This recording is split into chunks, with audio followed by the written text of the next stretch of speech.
வணக்கம் பிரியமானவர்களே. விசுவாசத்தில் ஒவ்வொரு நபருடைய வாழ்க்கை வழிநடத்தப்படும் என்பதை நீங்க யார் விசுவாசிக்கிறீங்களோ மிக தெளிவாக தெரிந்தவரா இந்த இடத்துல இருக்கீங்க. ஏன்னா விசுவாசம் தான் நம்முடைய மிகப்பெரிய ஆயுதம் இந்த உலகத்தின் போராட்டங்களை ஜெயிப்பதற்கு. இந்த நேரம் நாம் இந்த வார்த்தையானது இடத்துல படித்துக் கொண்டிருக்கும் பொழுது மிக பெரிய ஒரு கவனமானது இந்த இடத்தில் ஈர்க்கப்பட்டது. எத்தனை மக்கள் இன்னைக்கு நீங்க இப்படியான ஒரு யோசனை உடையவரா இந்த இடத்துல இருக்கீங்க? எப்பொழுது தேவன் என்னுடைய வாழ்க்கையை மாற்றுவார்? எப்போ என்னுடைய குடும்பம் மாறும்?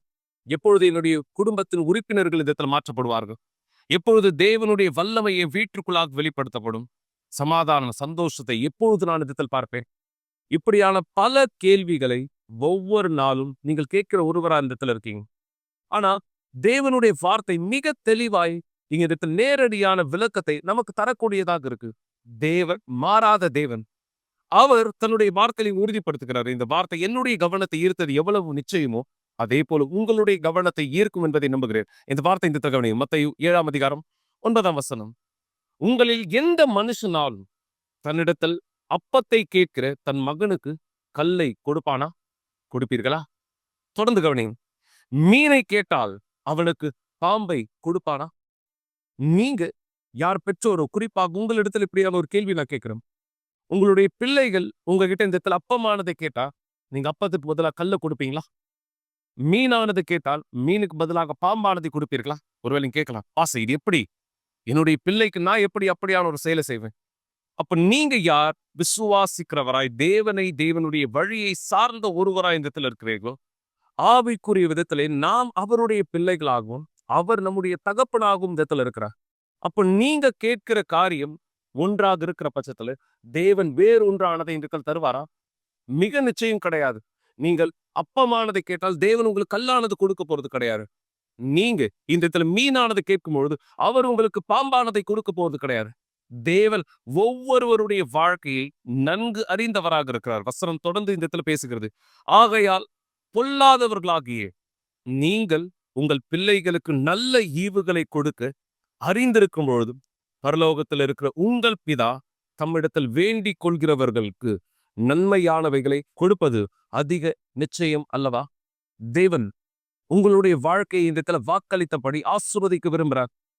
உங்க வாழ்க்கைக்குள்ளாக நீங்க கடந்து போகிற எல்லா சூழ்நிலைகளை அவர் ஜெயிக்க உங்களுக்கு உதவியாளர் செய்ய விரும்புகிறார். நீங்க யார்? உங்க விசுவாசத்தை இந்த கூட்டத்தினுடைய முதல் வார்த்தையான சொல்றது போல விசுவாசிக்கிற உங்களுக்கு இந்த பதில்களை தேவை என்று யோசிக்கிற ஒருவராக இருக்கீங்களோ தேவன் அதி அற்புதமான காரியமானவைகளை செய்ய இன்றும் இப்பொழுதும் இந்த நேரமும் தயாரானவராக இந்த இடத்துல இருக்கிறார். எனவே பிதாவினுடைய சித்தமானது என்ன, பிதாவினுடைய விருப்பமானது என்ன, உங்க ஒவ்வொருத்தருடைய வாழ்க்கைக்குள்ளாக யோசிங்க. நீங்க அதை யோசிக்கும்படியாக நான் இந்த வீடியோ நீங்க பார்க்கணும் இந்த இடத்துல விரும்புறேன். என தகப்பன் தன்னுடைய பிள்ளைகளுக்கு என்ன வேண்டும் என்பதை அறிந்தவராய் இடத்துல இருக்கிறார். இப்பொழுது இந்த வீடியோ மூலமாய் இன்னும் விளக்கத்தை நீங்கள் புரிந்து கொள்ள பாருங்கள். இப்பொழுதே பிள்ளைகளுக்கு செய்ய தெரிகிற ஒரே விஷயம் கேட்பது. அதுதான் அவங்களுடைய வாழ்க்கையினுடைய துவக்கமா இருக்கு. ஒருவரிடத்தில் கேட்கிற இந்த பழக்கம் அதிக கடினம் உள்ள வேலை கிடையாது. விசேஷமாக நமக்கு தேவையான ஒன்றை நம்மோடு நெருக்கமா இருப்பவர்களிடத்தில் கேட்பது. உதாரணமாக ஒரு தகப்பனிடத்தில் நாம் கேட்கிற பொழுது பிள்ளைகள் கேட்பதின் பட்டியல் எவ்வளவு பெரியதாக இருந்தாலும் ஒரு தகப்பனுக்கு தெரியும் தன்னுடைய பிள்ளைக்கு எது நல்லது என்றும் தன்னுடைய பிள்ளைக்கு எது தேவை என்றும். இந்த காரணத்தினால்தான் சில விண்ணப்பங்கள் இன்னும் பதிலளிக்கப்படாமல் போகிறது. ஆனால் சில விண்ணப்பங்களுக்கு பதில் கிடைக்கிறது. எந்த தகப்பனுக்கு தான் சந்தோஷம் இருக்காது தன்னுடைய பிள்ளை நல்ல விஷயங்களில் சந்தோஷத்தை அனுபவிக்கும் பொழுது? துரதிருஷ்டவசமாக உங்களால் கற்பனை செய்ய முடிகிறதா எந்த அளவுக்கு தன்னுடைய மகன் யோசிக்கிறான்? அதாவது ஒரு தகப்பன் நான் நல்லதை அனுபவிக்க வேண்டும் என்று விரும்பவில்லை என்பது. உண்மையாகவே தேவனை விட அதிகமாக எந்த தகப்பனும் தன்னுடைய பிள்ளைக்கு சிறந்ததை கொடுக்க யோசிக்க கூட முடியாது. அவருடைய வார்த்தையை நீங்கள் கவனித்திருக்கிறீர்களா? 8000 வாக்கு தத்தங்கள் நிறைந்த அவருடைய வார்த்தை உங்களால் கற்பனை செய்ய முடியுமா? வாழ்க்கையினுடைய எந்த பகுதியிலும் சரி, அது தன்னுடைய பிள்ளைக்கென்று வரும்பொழுது தேவன் அதில் கவனம் கொடுக்காமல் இருந்ததே கிடையாது. அவருடைய திட்டத்தில் எல்லாவற்றையுமே அவர் அறிந்திருக்கிறார்.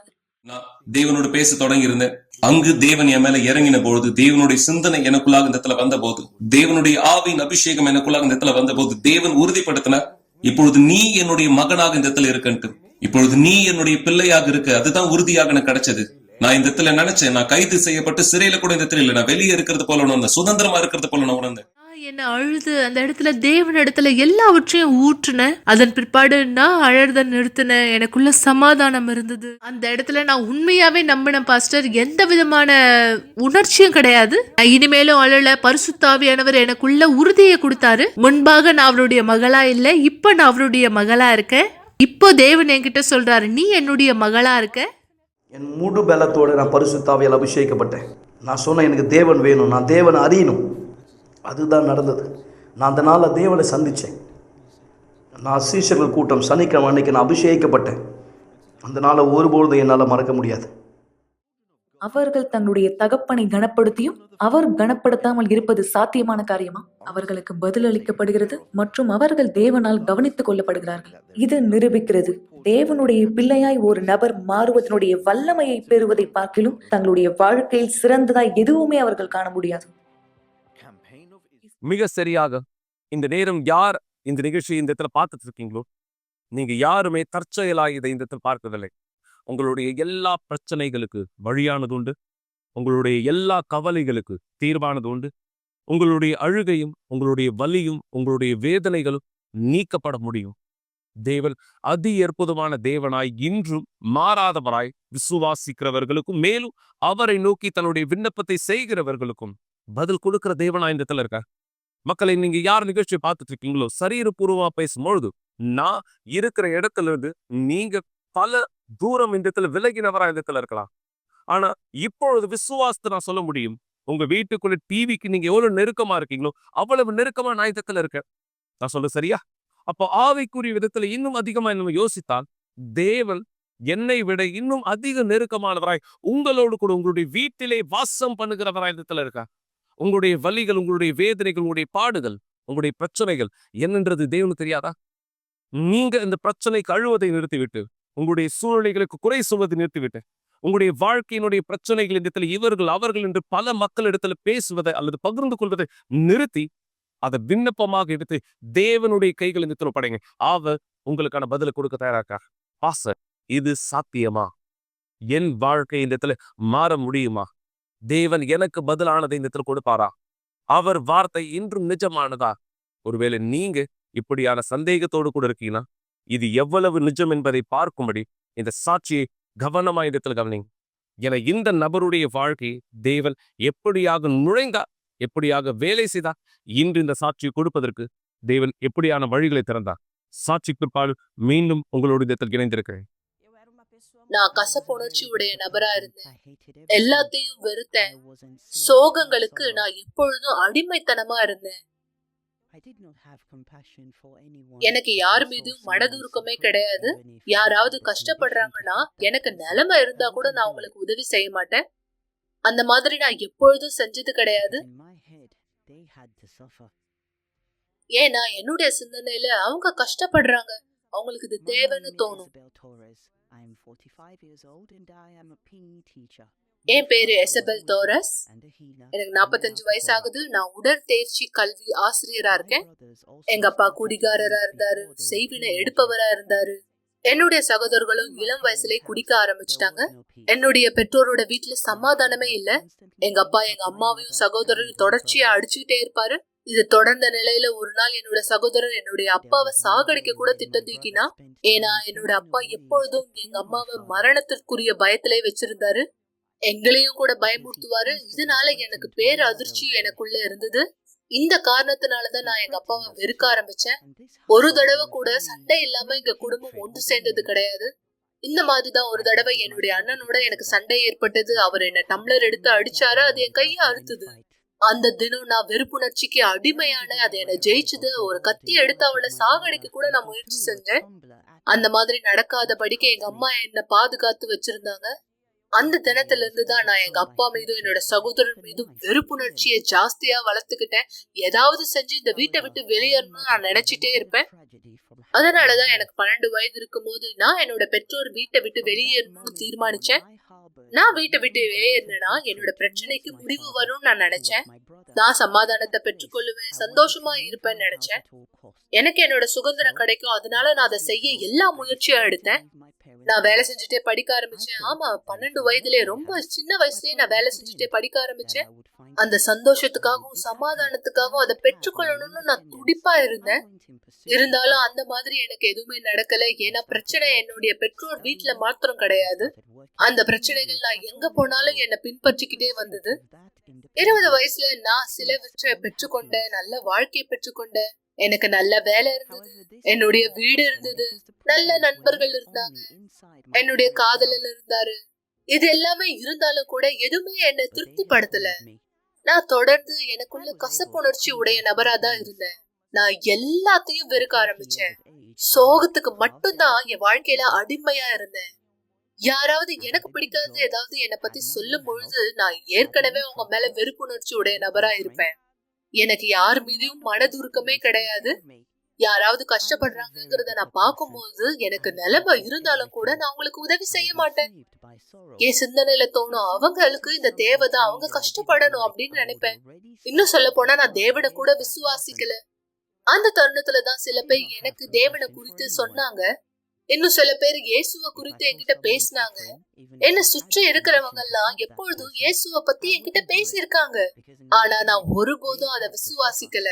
உண்மையை சொல்ல நான் ரொம்பவும் மோசமான, ஆக்ரோஷமான, பெருமையான நபரா இருந்தேன். இன்னும் அதிகமா சொல்லனா, யாராவது வந்து ஆண்டவரை குறித்து என்கிட்ட பேசும்போது நான் அவங்களை கிண்டல் கூட செஞ்சிருக்கேன், கேலி செஞ்சிருக்கேன். தேவனா? யாரு தேவன்? நீங்க எப்பயாவது பாத்திருக்கீங்களான்னு நான் நக்கலா அவங்க கிட்ட கேள்வி கேட்டிருக்கேன். இதோட சேர்த்து எனக்குள்ள வெறுமை தன்மையை நான் எப்பொழுதும் சுமந்து கொண்டிருந்தேன். என் ஆத்மாவுல ஒரு வலியை சந்திச்சுட்டு இருந்தேன். அந்த வலியை வார்த்தையினால சொல்லவே முடியாது. அந்த மாதிரியான ஒரு வலி. வாழ்க்கையில பல தருணத்துல நான் கஷ்டப்பட்டிருக்கேன். பார்க்க எனக்கு நல்ல வாழ்க்கை இருக்கா மாதிரி இருக்கு, ஆனா எப்பொழுதும் கஷ்டம் மட்டும்தான் இருக்கு. அதை என்ன ஒருபொழுதும் திருப்திப்படுத்தல. பல தருணங்கள்ல வழிநடத்தல் இல்லாம நான் ஏனோ தானோ என் வாழ்க்கையில செயல்பட்டிருக்கேன். எங்கனாவது தொலைஞ்சு போயிடலாமான்னு எனக்கு தோணும். சில நேரத்துல நான் கிலோமீட்டர் கணக்கா நடந்துகிட்டு போயிட்டே இருப்பேன். அந்த மாதிரி எந்த விதமான வழிநடத்தலும் இல்லாம நடந்து கொண்டு போயிட்டே இருக்கும் போது நம்முடைய யூனிவர்சல் ஆலயத்தில் ஒன்றை நான் கடந்து போனேன். அப்போ ஒரு உதவியாளர் கவலைப்படுவதை நிறுத்துங்கள்னு போட்டிருந்த ஒரு சின்ன பேப்பர் மூலமா என்னை நிறுத்தினாங்க. அந்த துண்டு பிரசுரத்தை பார்க்கும்போது எனக்குள்ள வெறுப்புணர்ச்சி ஜாஸ்தியாச்சு. இருந்தாலும் நான் அதை கையில வாங்கிட்டு கசக்கிட்டு என் கையிலேயே வச்சிருந்தேன். எனக்குள்ள ஒரு சின்ன ஆசை இருந்தது, அதுல என்னதான் எழுதி இருக்குன்னு பாக்கலான்னு நான் பார்த்தேன். அதை நான் திறந்து படிச்சேன். அந்த தருணத்துல நான் எதெல்லாம் கடந்து போயிட்டு இருக்கேனோ அது எல்லாத்தையும் அடையாளப்படுத்துற மாதிரி அதுல எழுதி இருந்தது. அந்த நாள் நான் ரொம்பவும் நொறுக்கப்பட்டவளா இருந்தேன், ரொம்பவும் நொந்து போயிருந்தேன். எனக்குள்ள ஒரு பெரிய பாரத்தை நான் சுமந்துட்டு இருந்தேன். பாரத்தோட இருந்த எனக்கு அந்த துண்டு பிரசுரத்துல இருந்த வார்த்தைகள் என்ன உண்மையாவே கவனத்தை ஈர்த்தது. அந்த துண்டு பிரசுரத்துல இருந்தது, நீங்க யார் பதட்டமா இருக்கீங்களோ, நீங்க யாரு கஷ்டப்பட்டுட்டு இருக்கீங்களோ, நீங்க யார் நிழல்களை பாக்குறீங்க, நீங்க யார் குரல்களை கேக்குறீங்க, இந்த மாதிரி பல விஷயங்கள் அங்க குறிப்பிட்டு இருந்தது. ஆனா எது எனக்கு உண்மையாவே கவனத்தை ஈர்த்துச்சுன்னா, நீங்க யார் பதட்டமா இருக்கீங்களோ. ஏன்னா நான் ரொம்பவும் வெடிக்கக்கூடிய நபரா இருப்பேன், எல்லாத்துக்கும் பதட்டமாகிற நபரா இருப்பேன். சின்ன விஷயத்துக்கு கூட பதட்டமாயி நான் வெடிச்சிடுவேன். அதனாலதான் எனக்கு அந்த வார்த்தை என்னுடைய கவனத்தை ஈர்த்தது. அதனால நான் திரும்பவும் அங்க போனேன். நான் ஆலயத்துக்கு போன நாள் ஒரு வியாழக்கிழமை. ஆலயத்தின் கடைசி சேர்ல தான் நான் உட்கார்ந்திருந்தேன். கூட்டத்தின் முடிவுல பாஸ்டர் மத்தேயு 11வது அதிகாரம் 28வது வசனத்தை படிச்சாரு. யார் நீங்க வருத்தப்பட்டு பாரத்தை சுமக்குறீங்களோ என்கிட்ட வாங்க, நான் உங்களுக்கு இளைப்பாறுதல் தருவேன்னு ஆண்டவர் வார்த்தையில சொல்லப்பட்டிருந்தது. அவர் சொன்னார், இயேசு இந்த இடத்துல என்கிட்ட வாங்க, உங்களுக்கு நான் இளைப்பாறுதல் தருவேன். யார் நீங்க வருத்தப்பட்டு பாரத்தை சுமக்குறீங்களோ என்கிட்ட வாங்கன்னு சொல்லி இருந்தாரு. மேலும் அவர் சொன்னாரு, நீங்க யார் இந்த பாரத்துல இருந்து விடுதலையாக்கப்பட விரும்புறீங்களோ, உங்களுக்கு யாரு தேவனுடைய இளைப்பாறுதல் தேவைப்படுதோ, முன்னாடி பீடத்தை நோக்கி முன்னாடி வாங்கன்னு சொன்னாரு. இந்த பீடத்தின் மீதாக உங்களுடைய வாழ்க்கையை அர்ப்பணிங்க, ஆண்டவராகிய இயேசு உங்களுடைய பாரத்தை எடுப்பாருன்னு சொன்னாரு. அந்த வார்த்தை உண்மையாவே நேரடியா என்ன நோக்கி வந்தது. நானும் அன்னைக்கு முன்னாடி பீடத்து முன்னாடி போனேன். ஆனா நான் ஜபிக்கல. இன்னும் சொல்ல போனா அந்த தருணத்துல நான் தேவனோட உரையாடினேன். அந்த தருணம் நான் இப்படிதான் ஆண்டவர்கிட்ட சொன்னேன், ஆண்டவரே நீங்க யாருன்னு எனக்கு தெரியாது. இன்னும் சொல்ல போனா இந்த பாஸ்டர் என்ன சொல்றாருன்னு கூட எனக்கு தெரியாது.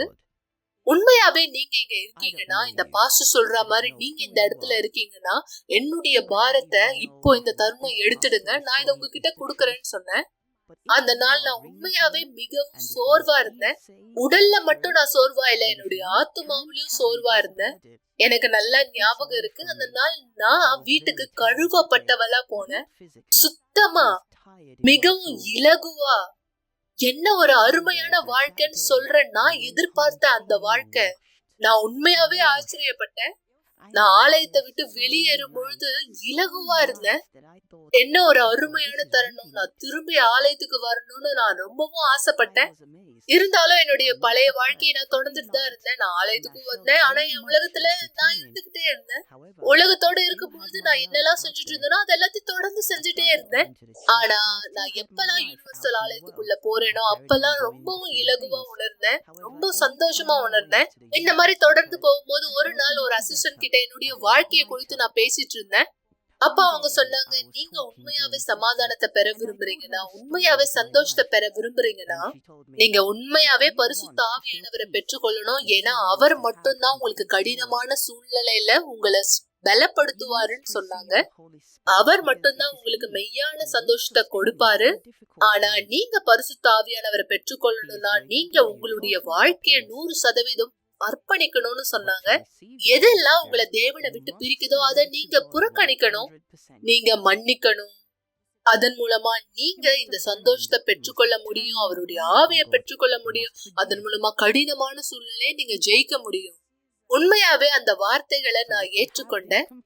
ஆனா எப்ப மன்னிக்கணுங்கிற வார்த்தைய நான் யோசிக்கும் போதெல்லாம் என்னுடைய இருதயம் சோகமாயிடும். ஏன்னா நான் ஒரு பொழுதும் யாரையுமே மன்னிக்க விரும்பல. இன்னும் சொல்ல போனா மன்னிக்கணும்னு நான் யோசிச்சு கூட பாக்கல. ஆனா ஒரு தருணத்துல நான் யோசிச்சேன், இத நான் என்னுடைய வாழ்க்கையில பல வருஷமா சுமந்துட்டு வந்துட்டு இருக்கேன்னா இன்னமும் எனக்குள்ள சமாதானமே இல்ல. அதனால இந்த தடவை நான் சமாதானத்தை தேர்ந்தெடுக்க நினைச்சேன். ஏன்னா எனக்கு உண்மையாவே சமாதானம் வேணும். இன்னும் சொல்ல போனா இதயம் மன்னிப்ப ஒரு பொழுதும் கொடுக்க விரும்பாது. அது ஒரு உணர்ச்சி கிடையாது. மன்னிக்கிறதுங்கிறது ஒரு தீர்மானம். நீங்க செய்யற தீர்மானத்துலதான் அது இருக்கு. நீங்க தான் அதை தேர்ந்தெடுக்கிறீங்க. நீங்க மன்னிக்க விரும்புறீங்களா இல்லையான்னு, நீங்க தொடர்ந்து அதை சுமந்து கொண்டே இருக்க போறீங்களா இல்ல அதை கைவிட போறீங்களாங்கிறத நீங்க தான் தீர்மானிக்கணும். நான் 12 வருஷமா என்னுடைய சகோதரர்கிட்ட பேசாம இருந்தேன். அதன் பிற்பாடு நான் தீர்மானிச்சேன், நான் அவரை மன்னிக்க போறேன். ஏன்னா நான் இனிமேலும் அந்த பாரத்தை எனக்குள்ள சுமக்க விரும்பல. நான் போய் எங்க அண்ணன் கிட்ட பேச ஆரம்பிச்சேன். அதன் பிற்பாடு நான் உண்மையாவே அவரை மன்னிச்சுட்டேன். மேலும் என்னுடைய அப்பாவையும் மன்னிச்சுட்டேன். நான் என்னுடைய மாமிசத்தை மறுதளிச்சு தேவனுக்கு என்ன 100% அர்ப்பணிச்சேன். நான் தண்ணீர்ல ஞானஸ்தானத்தை பெற்றுக்கொண்டேன். அதன் பிற்பாடு பரிசுத்த ஆவியானவருக்காக நான் அனுதினமும் எல்லாத்தையும் செய்ய ஆரம்பிச்சேன். ஏன்னா எனக்குள்ள அந்த சமாதானம் வேணும், முழுமையான சந்தோஷம். அதனால நான் தொடர்ந்து எல்லா நாளும் பரிசுத்த ஆவியானவரை தேட ஆரம்பிச்சேன். நான் சுவாசிக்கிற காத்த காட்டிலும் பரிசுத்த ஆவியானவர் மட்டும்தான் எனக்கு தேவையானவரா இருந்தாரு. பரிசுத்த ஆவியானவரை நான் வேலை ஸ்தலத்துல தேடினேன், என்னுடைய வீட்டுல இருக்கும் போது தேடினேன். என்னால எங்கெல்லாம் முடியுமோ அவரை நான் தேட ஆரம்பிச்சேன். தேவனுடைய வார்த்தையில தியானிக்க ஆரம்பிச்சேன். தேவனிடத்துல சொன்னேன், தேவனே நீங்க சொல்லப்பட்டிருக்க மாதிரி யாரெல்லாம் கேக்குறாங்களோ பெற்றுக்கொள்வாங்கன்னு சொல்லியிருக்கீங்க. ஆண்டவரே நான் உங்ககிட்ட நிறைய விஷயம் கேட்டிருக்கேன். ஆனா இப்ப உங்களுடைய பரிசுத்த ஆவியானவர் மட்டும்தான் எனக்கு வேணும். எனக்கு உங்களுடைய ஆவி வேணும். ஏன்னா நான் தொடர்ந்து நிலைச்சு நிற்க விரும்புறேன். பரிசுத்த ஆவியானவர் உங்க மீது வருவாரு. நீங்க எப்போ எல்லாவற்றையும் காட்டிலும் அவரை விரும்புறீங்களோ அப்போ நீங்க எல்லாவற்றையும் காட்டிலும் அவரை முதலாவது வைக்கணும். அவர்தான் உங்களுடைய முக்கியத்துவமா இருக்கணும். அததான் நான் செஞ்சேன். எனக்கு நல்லா ஞாபகம் இருக்கு எந்த தருணம் எந்த நாள் நான் சரியா பரிசுத்த ஆவியானவரை பெற்றுக்கொண்டேன்னு. அது ஒரு ஞாயிற்றுக்கிழமையா இருந்தது. அது என்னால மறக்க முடியாத ஒரு நாள். அந்த நாள் நான் எனக்குள்ள ஒரு மாபெரும் வல்லமையை பெற்றுக்கொண்டேன். அது ஒரு அதி அற்புதமான வல்லமை. அது என்ன ஒரு அற்புதமான அன்பு, இதுவரை நான் கண்டிடாத அன்பா இருந்தது.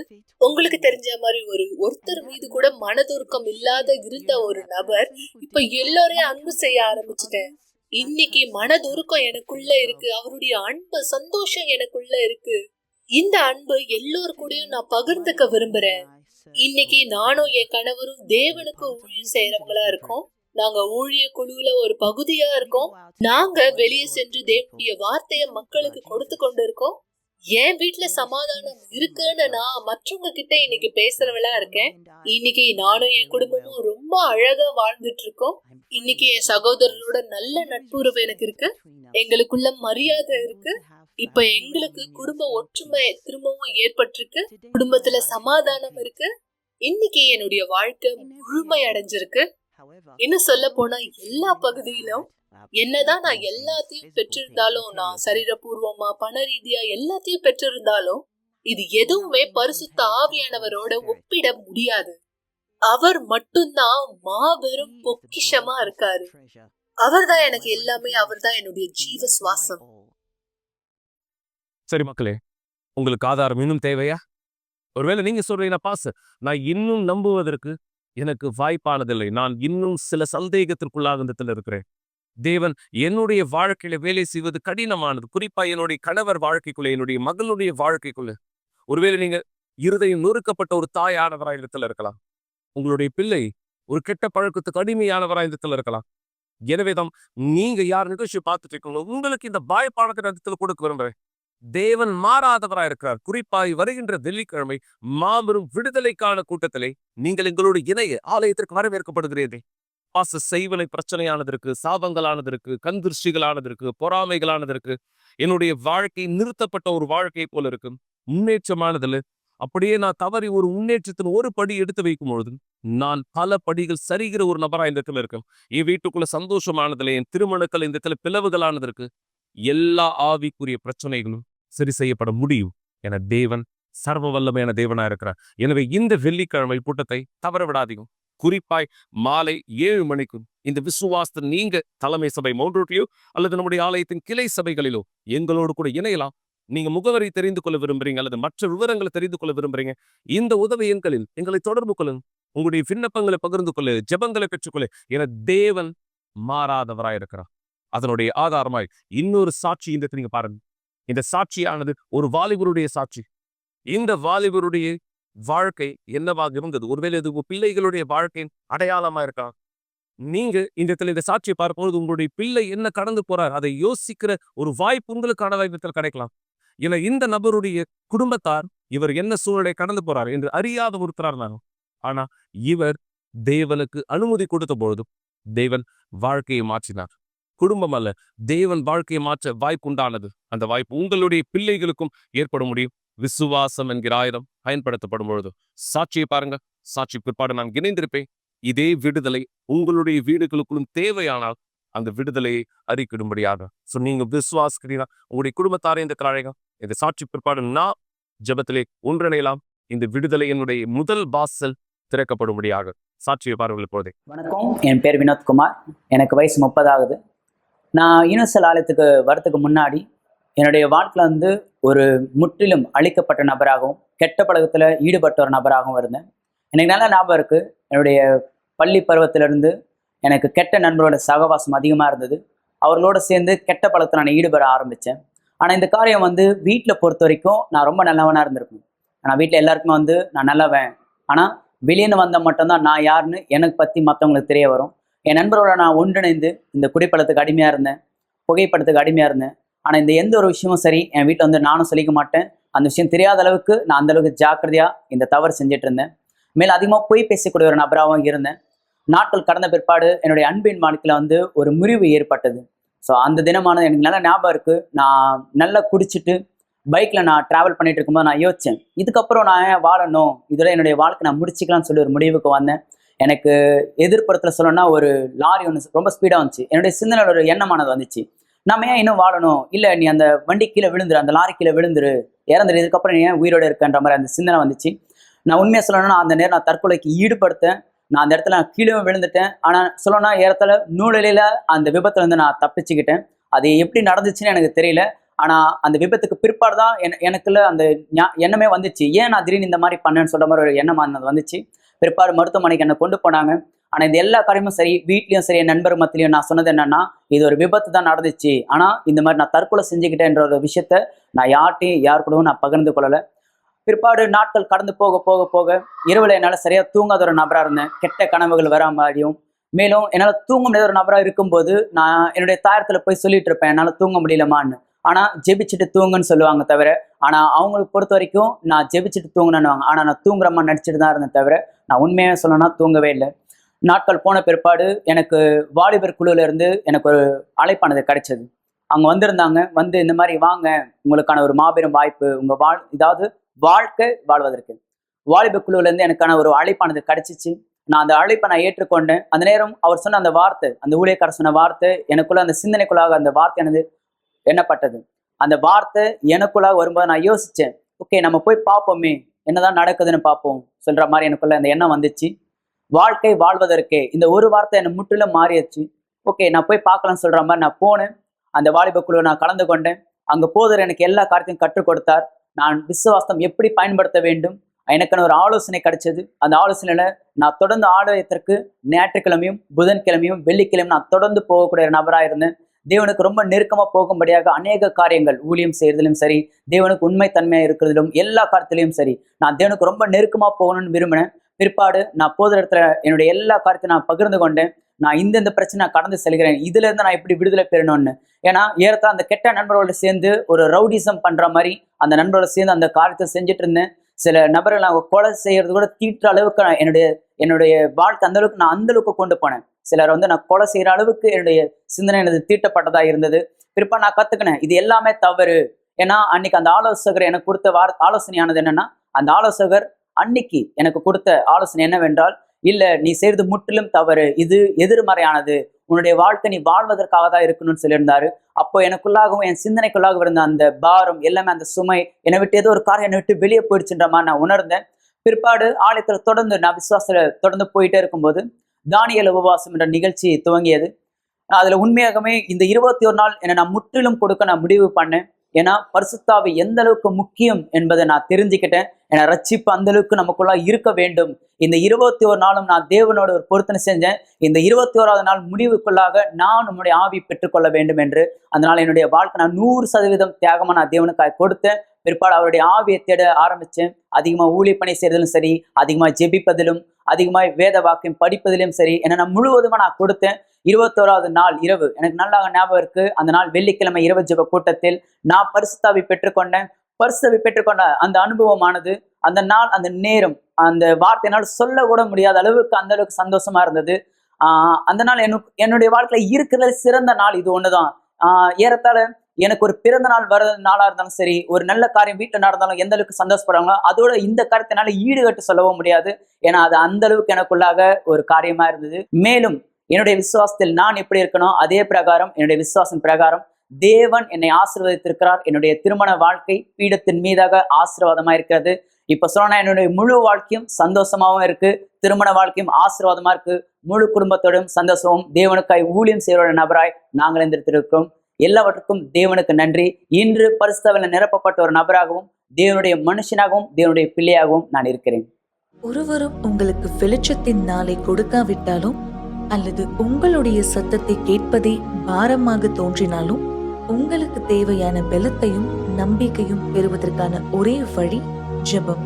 தயவு செய்து உங்கள் கண்களை மூடியிருங்கள். இது ஜெபத்தின் நேரமாயிருக்கிறது. ஜிங்கலானவராகிய இயேசுவின் என் தேவாவியானவரே, இதோ ஆதாரம் இவர்களுக்கு முன்பாக இந்த வைக்கப்பட்டதா இருக்கிறது. இந்த நேரம் இந்த திரைக்கு முன்பாக இந்த அழுது கொண்டிருக்கிற ஒரு தாயாராய், கவலைகள், பிரச்சனைகள், வெளியே சொல்ல முடியாத சூழ்நிலைகளை கடந்து போகிற ஒரு வாலிபராய், ஆணோ பெண்ணோ அல்லது ஒரு பெற்றோராய், குடும்பத்தாராய், இவர்கள் யாராக இந்த சுமையை இந்த சுமந்து கொண்டிருந்தாலும் இந்த பாரம் எனக்கு போதும் என்று சொல்லுகிற தீர்மானத்தை எடுக்கிற மக்கள் யாராய் இந்த இருப்பார்கள், இவர்களுடைய வாழ்க்கை மீது உங்களுடைய வல்லமையான கரம் வெளிப்படுத்தப்படும். என் தேவன் எல்லா சுமைகள் இந்த நீக்கப்படும் முடியாது. என் தேவனை அவர்கள் இன்னும் ஆலயத்திற்கு கூட வரவில்லை, ஆனால் நீர் மாறாத தேவனாய் ஒரு வார்த்தை போதுமானது அந்த வியாதியஸ்தன் சொஸ்தமடைய. ஆம் தேவனே, அதே விசுவாசத்தன் இன்றும் கூட இந்த நேரம் இவர்கள் இன்னும் ஆலயத்திற்குள்ள வரவில்லை, ஆனால் இவர்களுக்கு எந்த தேவையோ அந்த தேவையினுடைய முதல் அடையாளத்தை காட்டுகிறார். இப்பொழுது விசுவாசிக்கிறவராய் நீங்கள் தேவன் மீது இந்த நம்பிக்கையை வெளிப்படுத்தினார். அவருடைய வல்லமையினால் விடுதலையாக்கப்படுங்கள். உங்களுடைய இருதயின் சுமைகள் நீக்கப்படுகிறது. உங்களுடைய குழப்பங்கள், சந்தேகங்கள், பயங்கள், உங்களுக்குள்ளாக இருக்கிற பதட்டங்கள் நீக்கப்படுகிறது. தேவனுடைய வல்லமையினால் தொடப்படுங்கள். இப்பொழுதே இயேசுவின் தேவாவியானவர் உங்களுடைய பலனும் விடுதலையும் ஆசீர்வாதமும் கட்டளிடுகிறேன். இவர் வாழ்க்கையை ஆசீர்வதிக்கிறேன் இயேசுவின் பெயராலே. ஆமென். ஆமென். சோ விசுவாசத்தில் இணையங்கள் மக்களை குறிப்பாய் மறக்க வேண்டாம். இந்த வருகின்ற வெள்ளிக்கிழமை இரவு 7 மணிக்கு விசுவாசத்தினுடைய மாபெரும் விடுதலைக்கான கூட்டத்தில் எங்களோடு கூட இந்த இணைய பாஸ்டர், நான் விவரங்களை தெரிந்து கொள்ள விரும்புகிறேன். உதவி எண்கள் இருக்கு, தொடர்பு கொள்ளுங்கள். தேவன் உங்களை ஆசீர்வதிப்பாராக.